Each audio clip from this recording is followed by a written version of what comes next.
Youth girl of different caste found dead in Mayiladuthurai.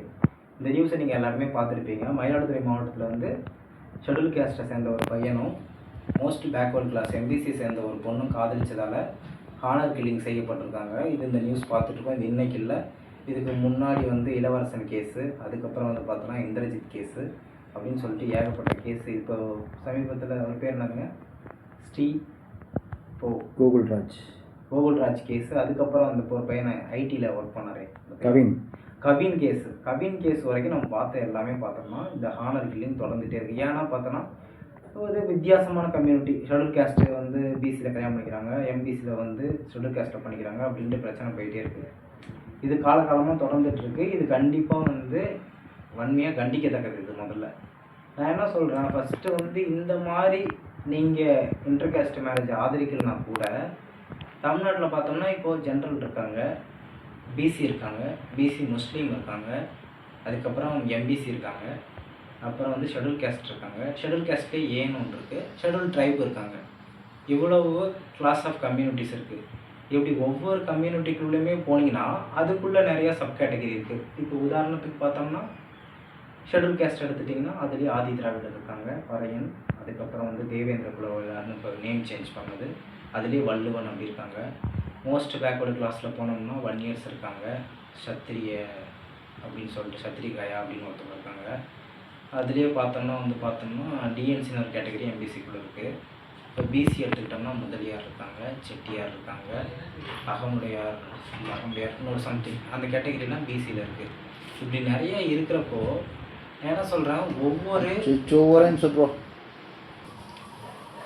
இப்படி ஒரு கம்யூனிட்டிலையுமே வந்து பல சப்கேஸ்ட் இருக்குது. இப்போது ஷெட்யூல் கேஸ்ட் எடுத்தோம்னா அதில் 50க்கும் மேற்பட்ட சப்கேஸ்ட் இருக்குது. எம்பிசியில் அப்படி தான் நிறைய சப்கேஸ்ட் இருக்குது. பிசியில் வந்து அவ்வளோ சப்கேஸ்ட் இருக்குது. இப்போது ஒவ்வொரு ஹானர் கில்லிங்க்குமே முதன்மையானது எதுன்னு எடுத்து பார்த்தீங்கன்னா சப்கேஸ்ட் தாங்க வருது. ஃபஸ்ட் எடுத்தோடனே சப்கேஸ்ட்டை தான் சொல்கிறாங்க. இவங்க வந்து அவங்க ஷெட்யூல் கேஸ்ட்டில் இதில் இருக்காங்க, அவங்க மோஸ்ட் பேக்வர்டு கிளாஸில் இந்த கம்யூனிட்டியில் இருக்காங்க, பிசியில் அவங்க இந்த கம்யூனிட்டியில் இருக்காங்க அப்படின்ட்டு சொல்கிறாங்க. நான் என்ன சொல்கிறேன், தமிழ்நாடு அரசுக்கு ரிசர்வேஷன் கொடுக்கறதுக்கு நமக்கு பேஸானது என்ன தேவைன்னா அவங்க ஜென்ரலாக எஸ்சி எஸ்டியா, பிசியா, எம்பிசியா, பிசி முஸ்லீம், அதுதான் தேவை ஃபஸ்ட்டு ஃபோக்கஸு. அது என்னென்ன ஐடென்டிஃபை பண்ணுறது சப்கேஸ்ட் தேவை. அது இப்போ புதுசாக ஐடென்டிஃபை பண்ணுறதுக்கு ஒன்றுமே இல்லை. பழைய காலத்தில் வந்து தேவைப்பட்டுச்சு. இப்போ தான் ஓரளவுக்கு ஸ்டாண்டர்டாக இவங்க இந்த கம்யூனிட்டி தெரிஞ்சு போச்சுல. இதுக்கப்புறம் சப்கேஸ்ட்டை மென்ஷன் பண்ணுறதுக்கான தேவை என்ன இருக்குது தமிழ்நாட்டில்? சப்கேஸ்ட் வேணாமே.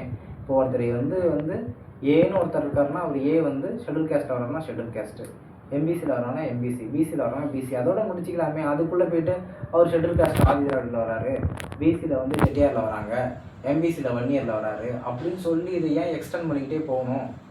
கேஸ்ட் வந்து மென்ஷன் பண்ணுறது முக்கியம். ஃபார் ரிசர்வேஷனுக்கு அது ரொம்ப முக்கியம். ரிசர்வேஷன் கொடுத்தா தான் அந்த சமத்துவம் சமூக நீதியாக வராது, அது ஓகே.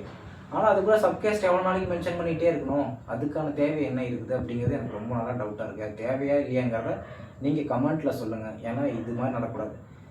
எப்படின்னா இன்டர் காஸ்ட் மேரேஜ் ஃபஸ்ட்டு எப்படி நடக்கணும்னா ஒரு கம்யூனிட்டிக்குள்ளேயே ஃபஸ்ட் நடக்கும்.